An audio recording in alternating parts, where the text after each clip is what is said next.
Bonjour à vous, chers et choisis de Jésus. Aujourd'hui, le message numéro 7 du deuxième volume nous fait prendre conscience de l'importance de la souffrance. Il y a, selon moi, dans la souffrance un mystère, difficile à comprendre, difficile à accueillir, mais lorsque nous l'accueillons, nous sommes témoins qu'elle produit des fruits excellents. Alors, le titre, c'est « Ma souffrance a fécondé ma mission ». Nous savons que Jésus, qui a eu la plus grande mission sur cette terre, est passé par la plus grande souffrance de la croix. Alors, pour vous situer, nous en sommes au 7 février 1999. J'avais passé mon manuscrit qui s'était retrouvé entre les mains d'un éditeur et l'éditeur venait de me dire qu'il voulait éditer ce livre-là. Alors moi, j'étais dérangé par cette annonce et j'avais fait la prière suivante. « Seigneur Jésus, je vous présente ma misère. Acceptez la parution du volume pour le bonheur des miens, mais choisis Jésus. Ainsi que les nombreux doutes et peurs qui m'habitent. Car à travers ça, comme j'étais guidé simplement par inspiration, j'avais toujours demeuré avec des doutes. Et j'avais aussi peur de certaines grandes réactions des gens que je connaissais. Je me sens faible, petit et vulnérable.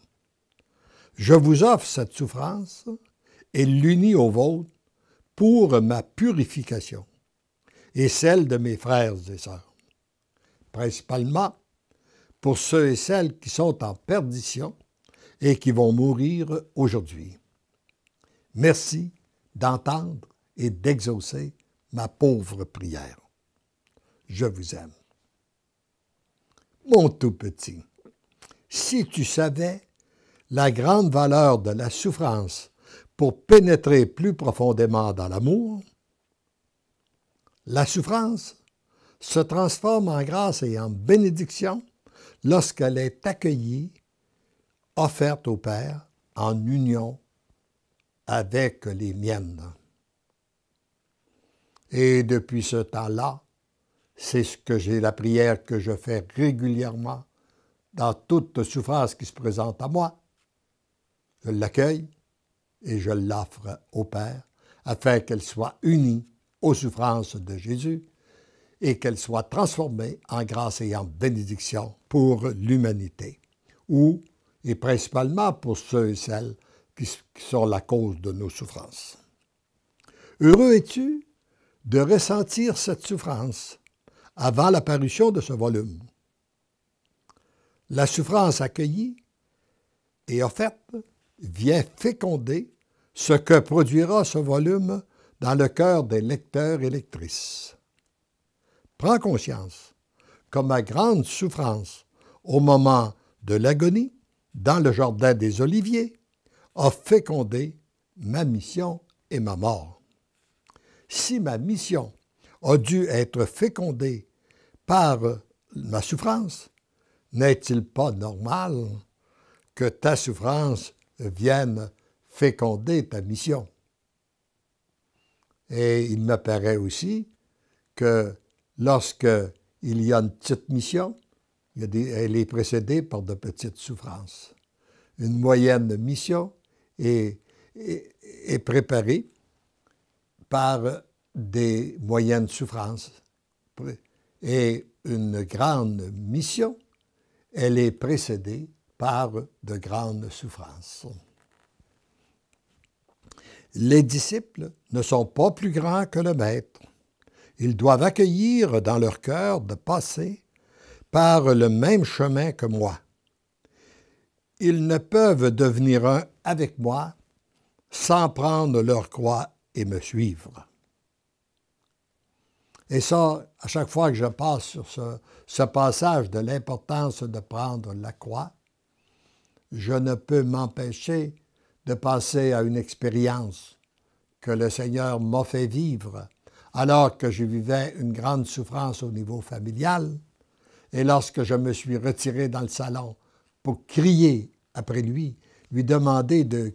Je dis, nous cheminons avec toi, nous ne pourrions pas vivre dans la paix, la sérénité. Et j'avais ouvert le volume de la puissance de la louange de Merlin Carouta. Et il était dit, oui, tu pourras vivre dans la paix, mais pas maintenant. Et là, j'ai compris. J'ai dit au Seigneur, Seigneur, tu as dit, prends ta croix puis suis-moi.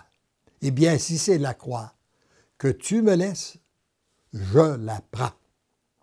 Et j'accueille toutes les souffrances que cela m'occasionne, afin que, pour les associer à tes souffrances à toi, afin que par un miracle de ton amour, elles soient transformées en grâce et en bénédiction sur les personnes qui sont la cause de cette souffrance-là.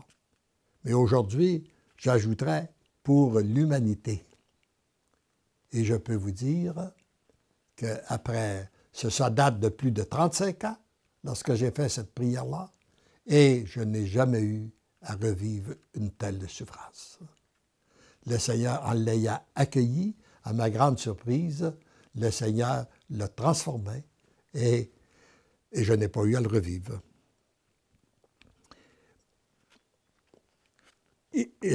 Bon, alors, et puis on dit ici qu'après de prendre ma croix et me suivre, ils ont cependant le grand privilège que je suis venu les racheter. Rappelons-nous de ça, que Jésus est venu nous racheter. À chaque fois qu'ils ressentent la lourdeur de la souffrance, ils peuvent me remettre ce poids pour découvrir que mon joug est léger. Continue à me remettre tes souffrances dès que tu les ressens. Tu découvriras de plus en plus ma présence qui vient alléger ton fardeau. Souviens-toi que tu n'es jamais seul. Je suis toujours avec toi. C'est ensemble que nous avons écrit ce volume pour le bonheur des biens, mais choisis Jésus. C'est ensemble que nous porterons les tribulations, mais aussi ensemble que nous vivrons les jubilations qu'apportera ce volume. Et en relisant, je constate que ça fait maintenant 16 ans, là. J'ai écrit ça en 1999 et nous sommes en 2015. Si j'avais à évaluer les tribulations qu'a apporté le volume, ces volumes-là, et la jubilation, je dirais 2% de tribulation, 90% de jubilation. Oh, c'est bien sûr qu'il y a eu des fatigues, il y a eu des déplacements, il y a tout ça, mais pas véritablement de grandes tribulations, très peu de tribulations, mais beaucoup de jubilation. Et j'en reçois tous les jours, de recevoir des témoignages des gens qui sont transformés et qui s'engagent dans une nouvelle vie de paix, de joie, d'amour. Donc, la plus grande est celle de notre union intime qui te permet de devenir amour. Tendrement, je t'aime.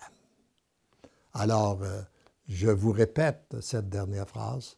Retenons, si nous constatons que nous ne sommes pas toujours amour avec les gens qui sont autour de nous, les gens que nous rencontrons, eh bien, demandons à Jésus de devenir de plus en plus intime avec nous, afin que nous soyons toujours et partout amour, que nous puissions être imbibés de son amour et la transmettre à tous ceux et celles que le Seigneur met sur notre route.